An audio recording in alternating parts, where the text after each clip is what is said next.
Hitler's dream of conquering Europe was almost realized, but three key moments in history turned the tide against him. If things had gone a little differently in June 1940 when some British leaders wanted to make peace with Germany, and in September 1940 when the RAF was almost beaten, and even in October 1941 when Russia was in trouble with German troops near Moscow, Hitler might have achieved his goal of taking over all of Europe. But what would the world be like if Hitler had actually won World War II? Hitler's vision of post-1945 world order was much more unsettling and expansionist than you might think.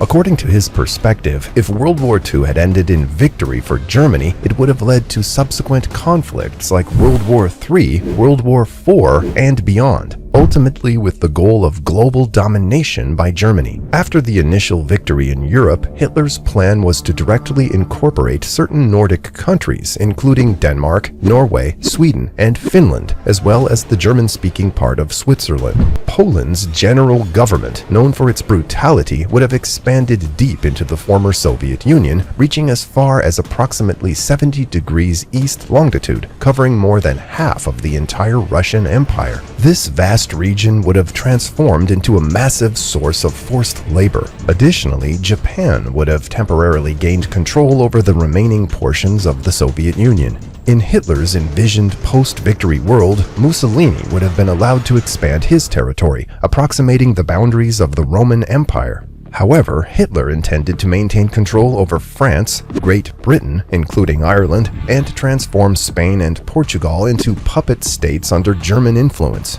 In sub-Saharan Africa, the plan was to reclaim the colonies Germany had lost after World War I and seize the remaining territories from defeated European powers. Hitler also expected a pro-Nazi South Africa, given the alignment of the Afrikaners with his racist ideology. Nazis had somewhat sinister intentions to eradicate not only Jews but also other groups deemed subhumans in every region they controlled. Moreover, their agenda extended to eliminating Christianity and implementing state-sanctioned polygamy to address the potential population decline resulting from the expected loss of 4 million German soldiers in wars. Hitler viewed his main allies, Italy and Japan, as strategic partners rather than ideological allies. While Italy, being a fascist state, might have been allowed to maintain its new empire permanently, Japan's role was different. After Japan completed the conquest of China, the eastern part of the Soviet Union, Southeast Asia, Australasia, and the Central Pacific, Hitler's plan was for Japan to eventually be conquered itself. This conquest would only occur after the destruction of the United States, which was the last major power not under Axis control at the time. Weinberg observed that there were only vague German plans for how to deal with the challenge of eliminating the United States as a threat. This lack of concrete planning can be attributed in part to Hitler's persistent underestimation of the American population. He regarded Americans as a mongrel race, incapable of posing a big threat to Aryan military superiority and prone to internal collapse at any moment. Surprisingly, as late as the autumn of 1944, Hitler still considered the British as his most strong Western adversary, despite the fact that by that time the United States was contributing the largest number of troops, tanks, aircraft, and artillery to the European theater of operations. In fact, American military aid was crucial in supporting the war efforts of every nation fighting against the Axis powers.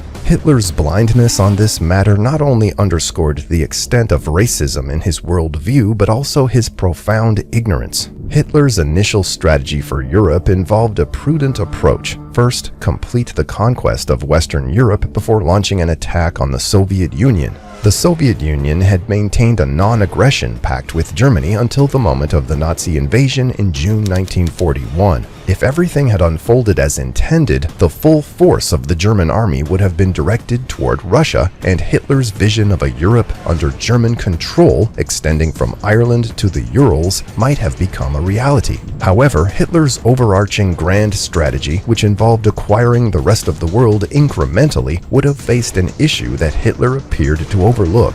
Hitler operated on the assumption that Japan would continue to be engaged in conflicts with China and the United States until he could achieve his territorial goals. But Imperial Japan clearly recognized that its alliance with Nazi Germany was temporary, partly due to the profound racism inherent in Nazism.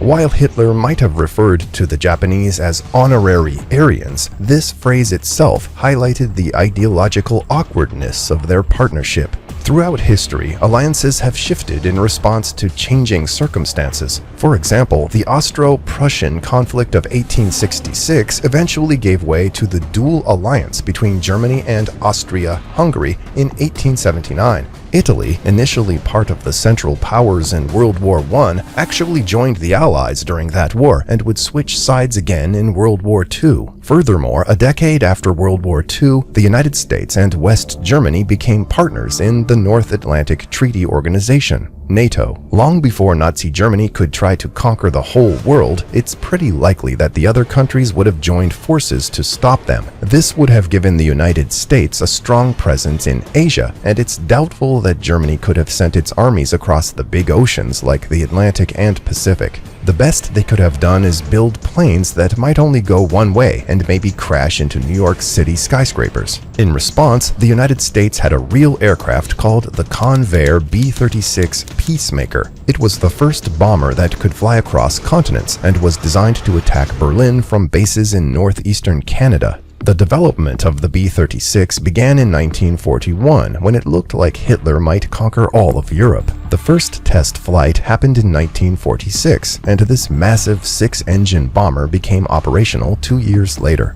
By 1948, the United States had more than 50 atomic bombs. It's very unlikely that Germany could have developed any atomic bombs by that time, considering how far behind their nuclear program was. So, the mixed race Americans would have used these atomic bombs to destroy Hitler's master race under many mushroom-shaped clouds. If Germany had won World War II, the future would have been exceptionally grim and oppressive, with only a tiny fraction of society enjoying any semblance of freedom or prosperity, and certain racial, ethnic, and religious groups would have faced even greater persecution and extermination. The world could have witnessed the complete elimination of some races, beliefs, and skin colors under such a scenario. The idea of Germany winning World War II is indeed thought-provoking, but fortunately, history unfolded differently. It serves as a powerful reminder that we must continually stand up against oppression and vigorously defend the fundamental values of a free and just society.